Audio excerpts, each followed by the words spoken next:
population assembly from ultra-deep sequencing data. Thank you.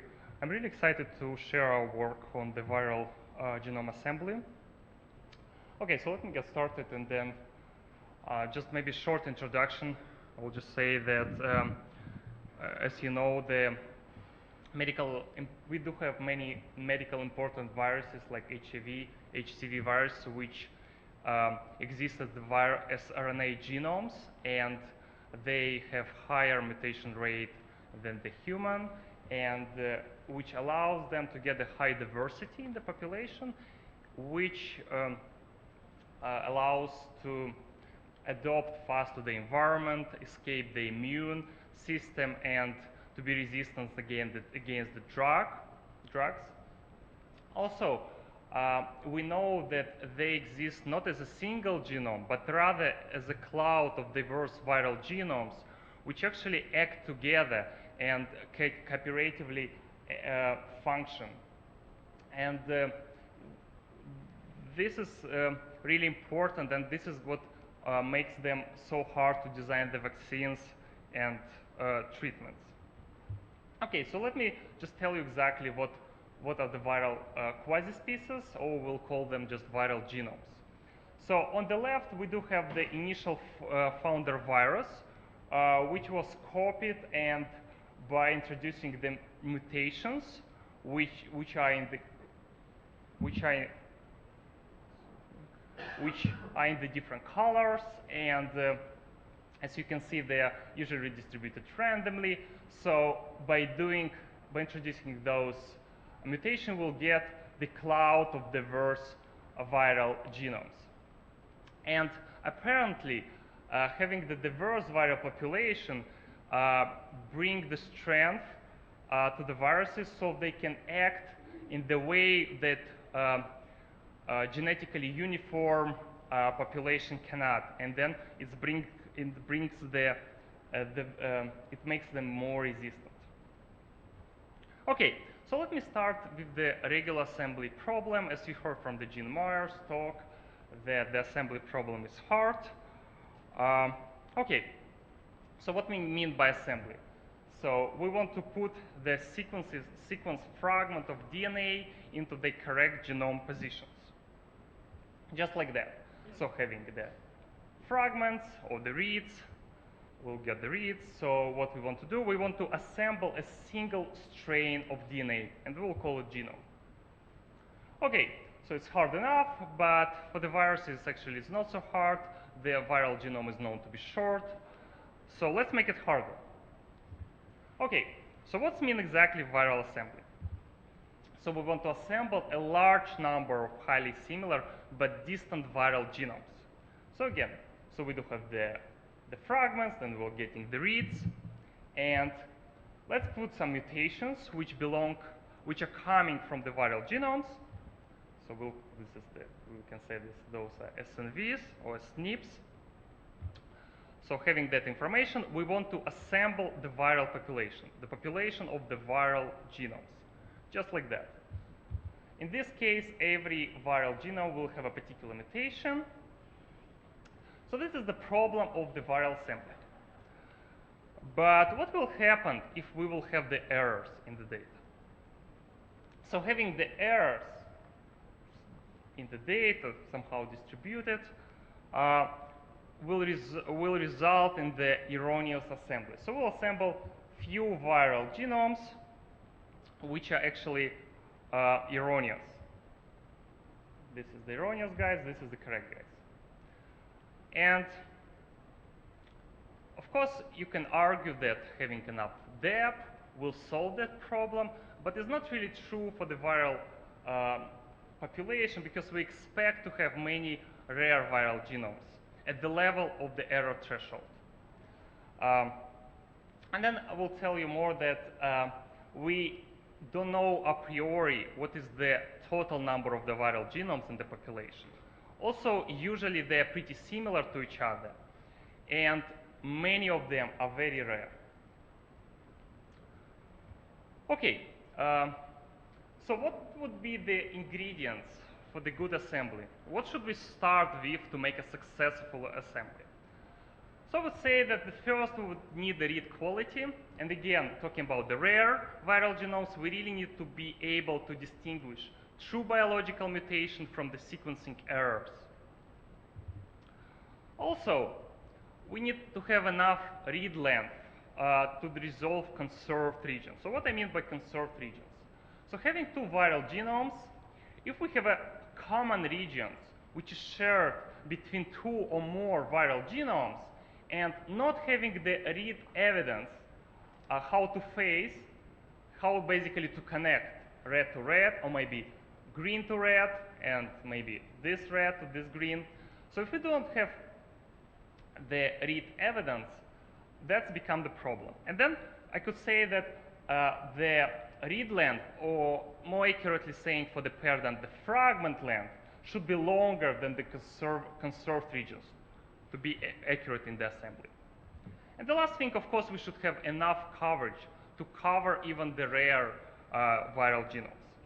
So having the two genomes, one in violet, another in marine, if we have the gaps in the coverage, just because it was so rare that the sequencing experiment couldn't cover it completely, then we cannot really assemble that guy.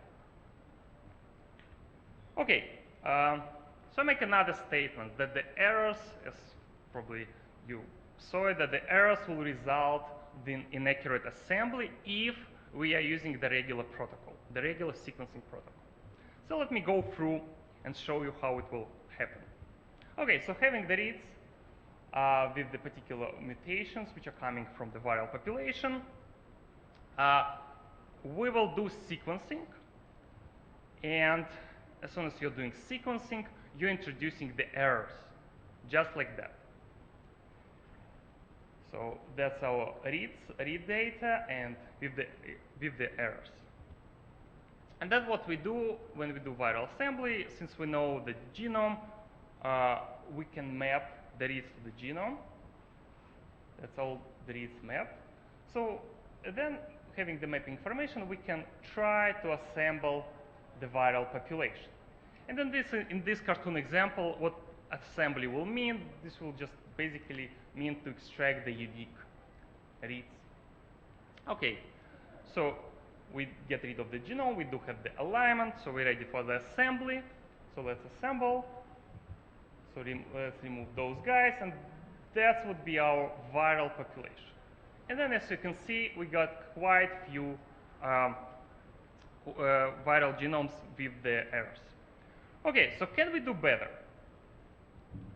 And can we do better and not just maybe try to apply any computational error correction tools? Because when you do computationally, you're always kind of making trade-off between the rare mutation and the sequencing errors. So here we don't want to make any trade-off, but rather preserve rare mutations and get rid of the sequencing error. So can we do it? So we suggest the high fidelity sequencing protocol, and then we will say here that we are able to correct all the errors in the data. Okay, so having the reads, having the fragments with the mutations which are coming from the viral population, we will use the barcodes. So what do we mean by barcodes? Probably all of you know. We'll just remind you that we are using the barcodes usually in the sequencing experiment if we are sequencing few individuals and at once. So after the sequencing, we really want to distinguish the reads which are coming from one individual, coming from another one, and so on. So here we'll do kind of similar idea, but instead of attaching the barcode to the DNA material of particular individual, we will attach the barcodes to every fragment. So having the fragments, we'll attach the barcodes. We do have 3 barcodes. We'll attach the barcodes to every fragment. Okay, then we'll do sequencing the same way, and then inevitably we'll get errors. Nothing changed, right? But what is nice, since we'll have the barcodes attached to every fragment, and then actually we'll do, which I don't show here because the example will be too complicated, but actually what we do, we amplify every fragment with the attached barcode. before we'll do sequence, which allows us, after the amplification step, to group the reads by the barcode of origin. And after doing so, we can get rid of the barcodes, of course, and looking at the reads, which we know for sure coming from the same fragment, we can nicely, just by consensus, correct the errors. So the only requirements here, we want really every fragment to be amplified at least 3 times. In our experiments, I think it's like on average 5 times, giving us enough evidence for the error correction. Okay, so let's see what will happen to the assembly. Go into the genome, map the reads, and we can assemble, and then we'll have no errors in the assembly. Okay, so this is high-level idea about how the assembly works. I will talk more, but if you're really interested in the protocol, this is Nicholas Wu who actually took the existing protocol, which is called SafeSeq-S, which was designed originally for the human rare mutations, and adjusted and then did some work to make it work for viruses. And then, if you want to know more about the protocol, you're free to read that paper, having all the details how to make the protocol. Okay, so we got the protocol. We call it high fidelity protocol. So now let's switch to how the viral assembly works. And then as soon as we did this protocol, actually it's becoming the dream job for bioinformatician. You got the error-free data. What could be better? Okay, so we developed the viral genome assembler, VGA. So I hope people still remember that port, which is not so popular anymore. So having the consensus, so when I say the consensus, I mean it could be given the reference, like in the case of HIV, or if you don't know the reference, you can assemble it de novo from the data, or you can take the existing reference, map the reads, and just modify it to better suit your data. Okay, so having the consensus, we'll map the reads. So that's the paired and read. By paired and I mean we have a bow reads which consist of the 2 ends, this left end, right end, and there is insert size in between. Usually we don't know exactly what is the length of insert size, but usually the insert length, it follows the normal distribution, so we can kind of estimate. Okay, so the same fashion will map all the reads to the consensus.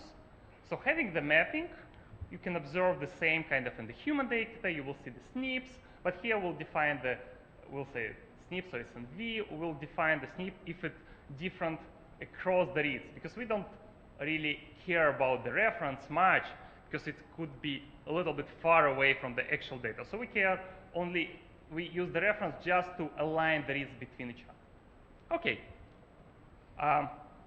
So let's look at those two reads.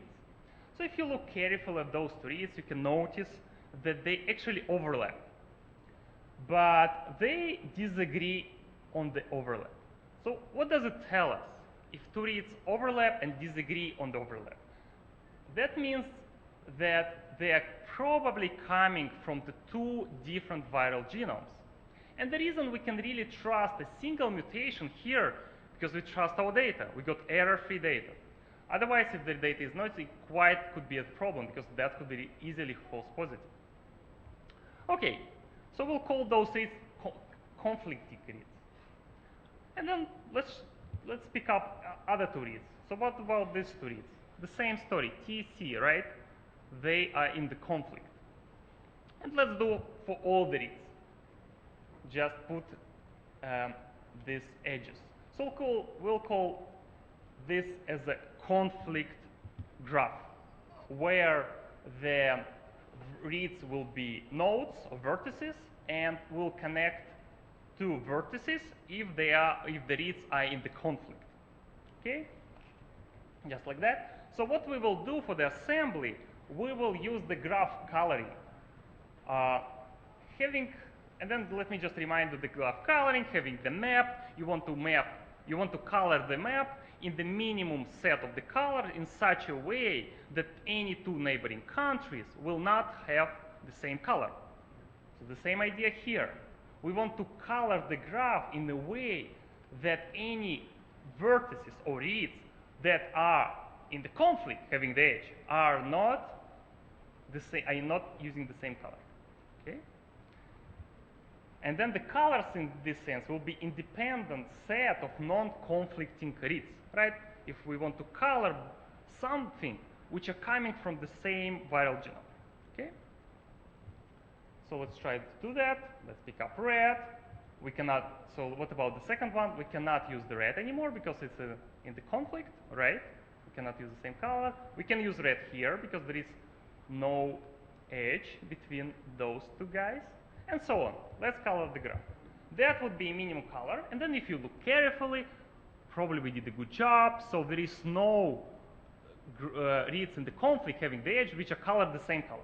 Okay, that's the coloring. But actually what we want to do, we want to do a minimum coloring, which is known to be NP-complete problem, meaning that there is no fast solution for that.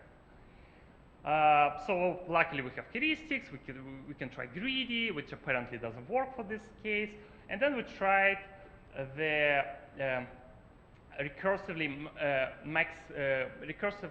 partitioning of the graph along the maximum cut. And then that heuristic looks like to work pretty fast, and so we got the coloring of the graph.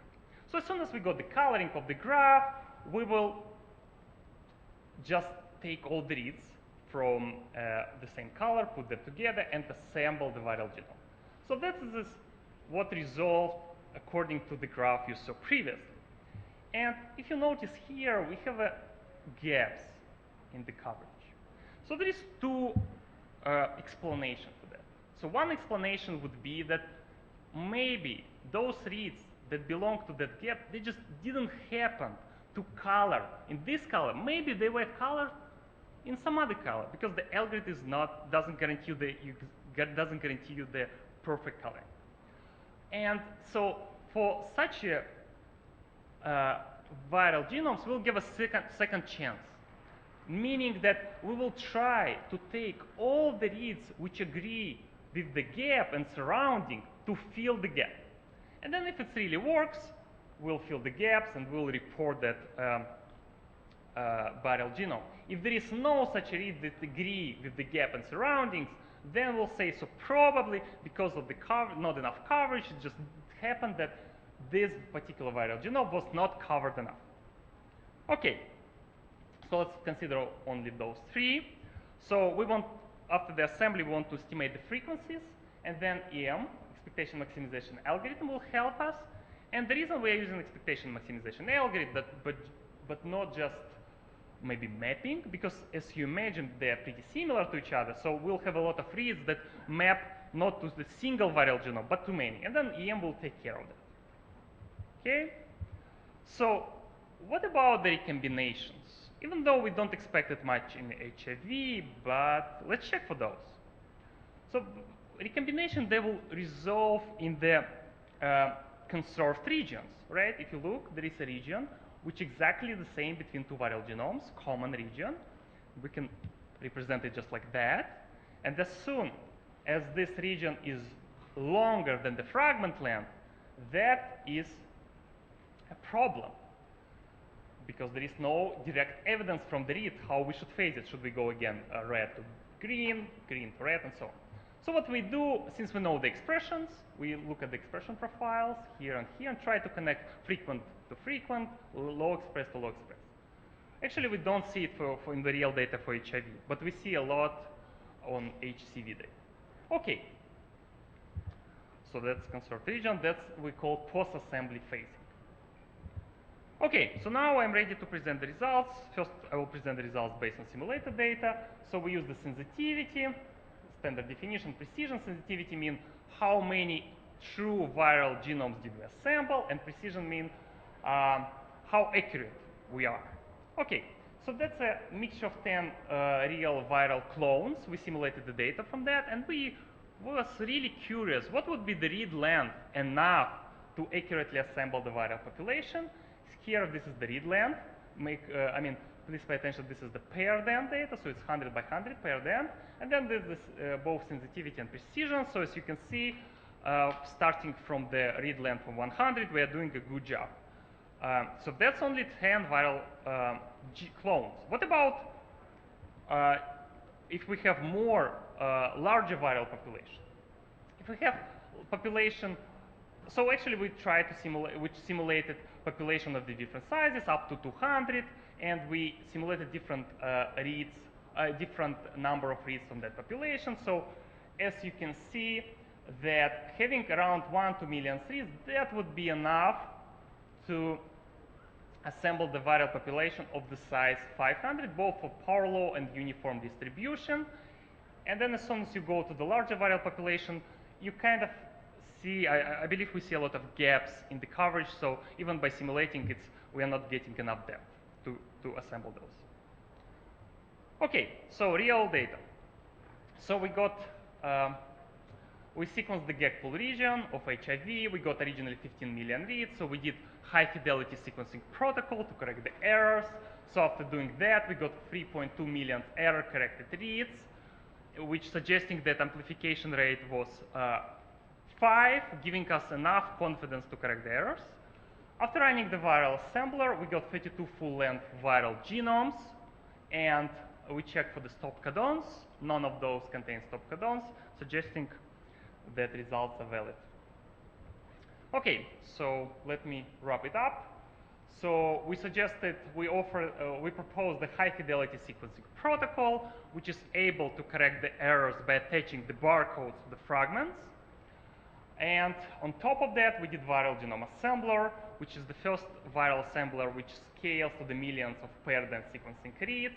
We are able to discover ultra rare viral genomes, and since we are getting a nice precision of the assembly, I would say it's suitable for the clinical applications. The code is available at our UCLA webpage. I'm planning to push a new version this week, and actually right now I'm looking for computational error correction tool, maybe to pair with the method to make it suitable for the regular sequencing protocols. Okay, so acknowledgement, this was joint work between UCLA and Georgia State, so thanks my advisor Elazar Eskin, and then Ren Soon and Nicholas Wu who did the sequencing, and my former advisor Alex Zelikovsky who came up with idea of the coloring. And then of course ISMB and NSF for the offering travel fellowship. Okay, at this point I will be happy to answer a question. Thank you.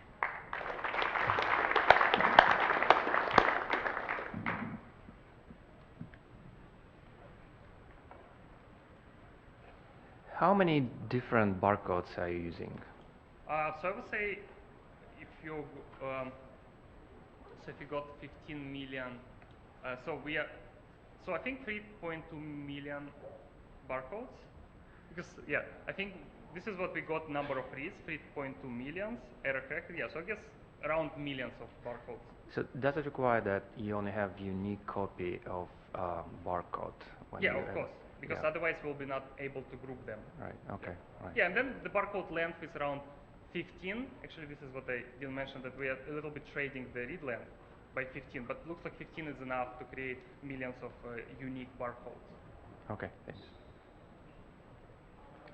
So, good talk. I have a couple questions. One, you're amplifying after the barcodes are attached. How are you detecting for PCR incorporated errors, which we know occur at a certain frequency low, but it will occur? How are you checking for that? Yeah, I mean, for that amplification that we do after barcodes, if even the fragment is amplifying correctly, you mean inside the barcodes? I'm sorry. Or well, no. Well, you could lose right. You could have error in the barcode as well. We are kind of don't expect, because still the frequency accuracy in the beginning of the reads is much higher than towards the end. So we kind of find that. But even having the PCR errors after barcodes amplification, still by grouping the reads, you kind of can solve it. Even you will introduce the errors in the. Yeah, I think by calling them error-free reads, you're treading on thin ice a little bit, because there are going to be some errors in there. Next question, you talked about incomplete assembly and trying to fill that in. Does your algorithm deal with deletions or insertions that could be asserted into those sequences? You talked mostly about point mutations, but does it handle insertions and deletions? We see quite a few insertion deletions in the data. Okay, thanks.